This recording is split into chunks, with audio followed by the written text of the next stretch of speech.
الحمد للہ رب العالمین والصلاة والسلام علی محمد وآلہ وصحبہ اجمعین، اما بعد۔ میرے دینی و ایمانی بھائیوں اور بہنوں، دین کے وجود، دین کے بقا اور دین کی عظمت و شوکت کو نقصان پہنچانے کی جڑ زبان ہے۔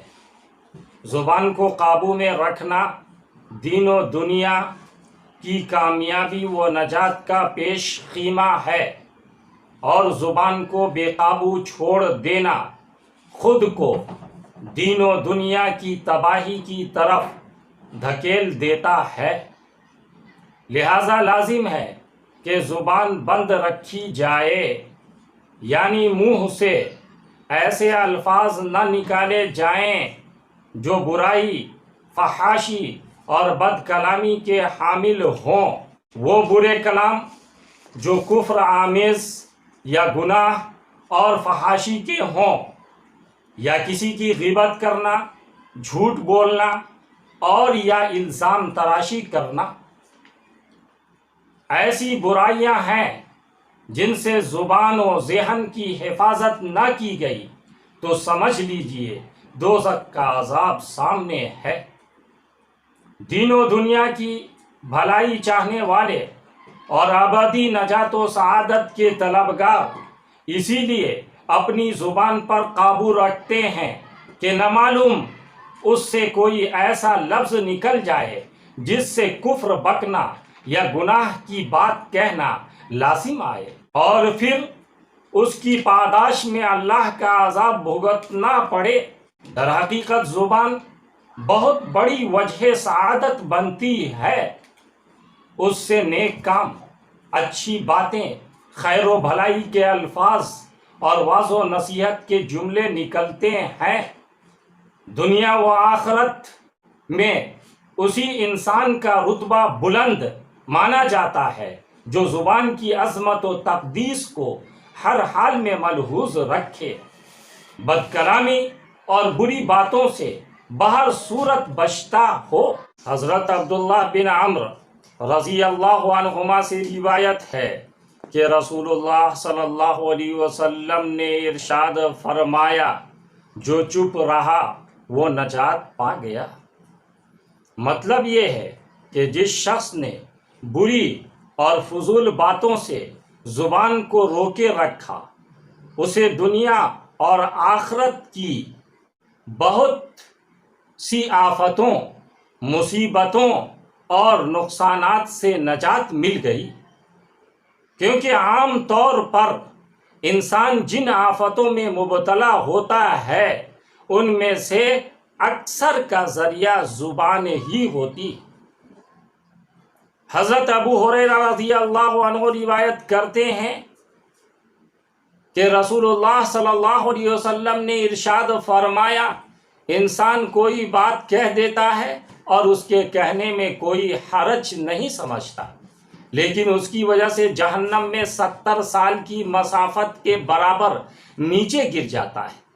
حضرت اسلم رحمۃ اللہ علیہ فرماتے ہیں کہ حضرت عمر رضی اللہ عنہ کی نظر حضرت ابو بکر رضی اللہ عنہ پر پڑی تو دیکھا کہ حضرت ابو بکر رضی اللہ عنہ اپنی زبان کو کھینچ رہے ہیں۔ حضرت عمر رضی اللہ تعالی عنہ نے پوچھا، اللہ کے رسول کے خلیفہ، آپ یہ کیا کر رہے ہیں؟ ارشاد فرمایا، یہی زبان مجھے ہلاکت کی جگہوں میں لے آئی ہے۔ رسول اللہ صلی اللہ علیہ وسلم نے ارشاد فرمایا تھا کہ جسم کا کوئی حصہ ایسا نہیں ہے جو زبان کی بدگوئی اور تیزی کی شکایت نہ کرتا۔ میرے پیارے پیارے بھائیوں اور بہنوں، اپنی زبان کو قابو میں رکھیے، اس کا غلط استعمال نہ ہو۔ مثلا غیبت کرنا، چغلی کھانا، بیہودہ باتیں کرنا، بلا ضرورت بولنا، بغیر احتیاط کے ہر قسم کی باتیں کرنا، بے حیائی کی باتیں کرنا، لڑائی جھگڑا کرنا، گالی دینا، انسان یا جانور پر لعنت کرنا، شعر و شاعری میں ہر وقت لگے رہنا، مذاق اڑانا، راز ظاہر کرنا، جھوٹا وعدہ کرنا، جھوٹی قسم کھانا، دو رنگ کی باتیں کرنا، بلا وجہ کسی کی تعریف کرنا اور بلا وجہ سوالات کرنا۔ میرے بھائیوں اور بہنوں، زبان چھوٹی سی چیز ہے، بدن کا چھوٹا سا حصہ ہے، مگر اس کا اثر بہت ہے۔ اس کی ذرا سی حرکت میں کچھ کا کچھ ہو جاتا ہے۔ کسی کو گالی دے دیا یا کوئی غصے کی بات کہہ دیا، وہ لڑنے کو تیار ہو جاتا ہے۔ اکثر ایسا ہوتا ہے کہ ذرا سی بات زبان سے نکلتی ہے اور پوری جماعت غصہ ہو کر لڑنے لگتی ہے، خون خرابہ ہو جاتا ہے۔ غرض زبان ذرا سی چیز ہے، مگر اس کا اثر بہت بڑا ہے۔ اس لیے رسول اللہ صلی اللہ علیہ وسلم نے فرمایا ہے کہ صبح سویرے بدن کا ہر ایک حصہ زبان سے کہتا ہے، خدا کے لیے ٹھیک ٹھیک چلنا، تیرے ٹھیک رہنے میں ہم سب کی خیر ہے، تو اگر بگڑتی ہے تو ہم سب پر مصیبت آتی ہے۔ اس لیے سب سے بڑی بات یہ ہے کہ زبان کو روکیے، زبان کی حفاظت کیجیے، اس کو بے موقع نہ چلنے دیجیے۔ پہلے دماغ سے سوچ لیجئے، پھر زبان سے بولیے، زبان کو دماغ کے تابع رکھیے۔ رسول اللہ صلی اللہ علیہ وسلم نے فرمایا، زبان روکنا بہت بڑی عبادت ہے۔ ایک دفعہ رسول اللہ صلی اللہ علیہ وسلم نے اپنے ایک ساتھی کو، جن کا نام حضرت معاذ ہے، بہت سی اچھی اچھی باتیں بتائیں۔ پھر آپ صلی اللہ علیہ وسلم نے زبان پکڑ لی اور فرمایا، معاذ اس سے ڈرتے رہنا۔ حضرت معاذ رضی اللہ عنہ نے عرض کیا، یا رسول اللہ صلی اللہ علیہ وسلم، زبان سے کیا ڈرنا؟